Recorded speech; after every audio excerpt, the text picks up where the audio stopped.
আপনি কি জানেন আল্লাহ তাআলা কাদেরকে ধনী বানিয়ে দেন? তো চলুন মুসা নবীর একটি ঘটনা থেকে জেনে নিই। একদিন মুসা নবী আল্লাহর সাথে কথা বলার জন্য তুর পাহাড়ে যাচ্ছিলেন। পথে এক ব্যক্তি মুসা নবীকে বললেন, হে আল্লাহর নবী, আমি চাই আমার ধন সম্পদ কিছুটা কমে যাক। কেননা আল্লাহ তাআলা আমাকে এতটা ধন সম্পদ দিয়েছেন যে আমি এগুলো সংরক্ষণ করতে পারছি না। আপনি একটু আল্লাহ তাআলাকে বলে দিবেন তিনি যেন আমার সম্পদ কিছুটা কমিয়ে দেন।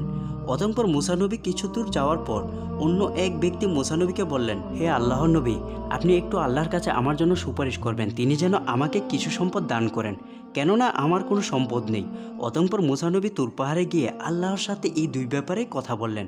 তখন আল্লাহ তাআলা বললেন, প্রথম ব্যক্তিকে বলে দিও সে যেন শুকরিয়া আদায় করা বন্ধ করে, আর দ্বিতীয় ব্যক্তিকে বলে দিও সে যেন বেশি বেশি শুকরিয়া আদায় করে। এই ঘটনা থেকে বোঝা যায় যে ব্যক্তি আল্লাহ তাআলা থেকে পাওয়া নিয়ামতের শুকরিয়া আদায় করে আল্লাহ তার সম্পদ বাড়িয়ে দেন, আর যে শুকরিয়া আদায় করেন না আল্লাহ তার সম্পদ আরও কমিয়ে দেন।